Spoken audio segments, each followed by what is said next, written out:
So speaking about Malaysia's revenue and its situation now, how soon do you think the government should introduce higher taxes to increase its revenue? Would you say it's a matter of urgency, like we need GST now? My second question, Anwar Mende said he had a huge issue of having to introduce taxation policies or new initiatives when it affects the plight of the low-income group. So how do you navigate between these two issues? And your first question was, sorry, how soon do you think the government should introduce higher taxes? How soon? Like, is it a matter of urgency, like now, we need GST? Well, for me, it's been a matter of urgency for a number of years, again, because of the declining revenues, and I explained how Malaysia went from a slightly better equilibrium in terms of spending and revenues to a slightly, to a less optimal one today, right? So the urgency has been building.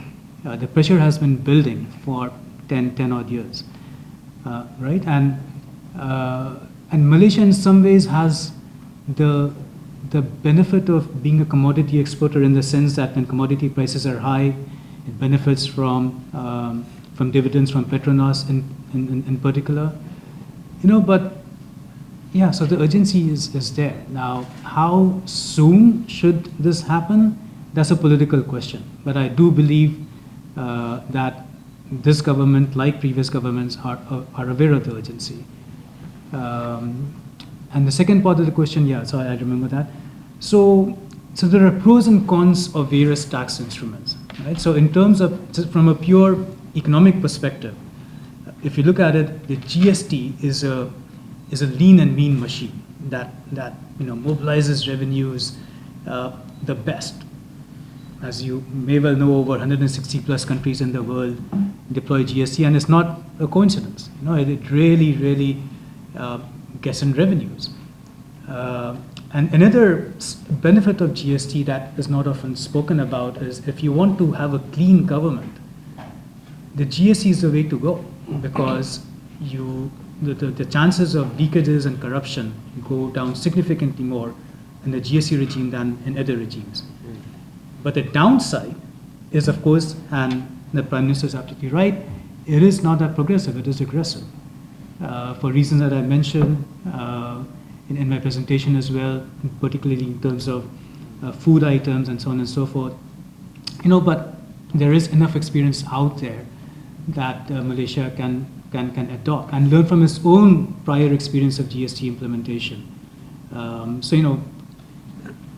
And what are some of those? So the way to address regressivity is, again, going back to the issue of cash transfer. So having a system in place of social assistance that would help offset the regressive aspects for those most affected, right?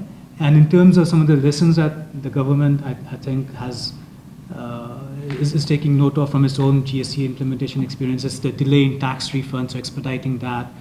Another way of, and going back to regressivity, another way of addressing it is, of course, exemptions that have pros and cons. So you can exempt certain necessities, but then you lose out on revenues there. But there are ways to address regressivity.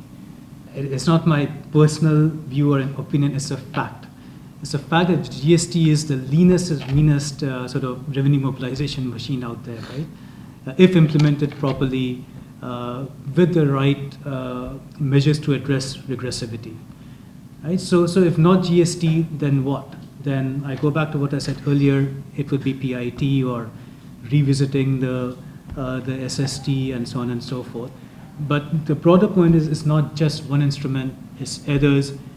Each instrument has its pros and cons, right? And this is why I said that the medium-term revenue strategy that recognizes these pros and cons and ways to minimize the cons of each instrument, and then coming up with a combination of these instruments ideally, and equally, if not more importantly, coming up with a narrative of why tax reform or whatever it may be is important, how that would go from beyond just filling the fiscal coffers to building a stronger nation.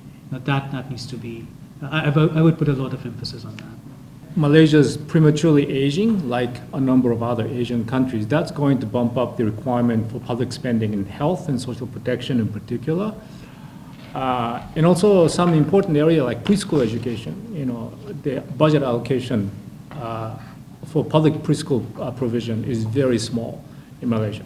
And then, of course, we know about the infrastructure deficit in, Sabah Sarawak, East Coast, some of the northern areas. So the needs are there. So if you think about the requirements, I think there's no choice but to increase revenue over time quite substantially. And then there, sooner or later, I think all the possible options will have to be considered, right? A second thing is that the most middle-income countries tend to rely more on indirect taxes, consumption taxes of various forms. And typically their issue is, increasing direct taxation, especially personal and corporate income taxes on the rich. For political reasons, they're reluctant to do that. You have a better, more robust, income tax regime here, although there is room for improvement, right? So the challenges of, from an international perspective, rather interesting from our point of view, that the Malaysia relies less on the indirect taxation. There is a particular history to it, we understand it, but I think all the options do need to be considered.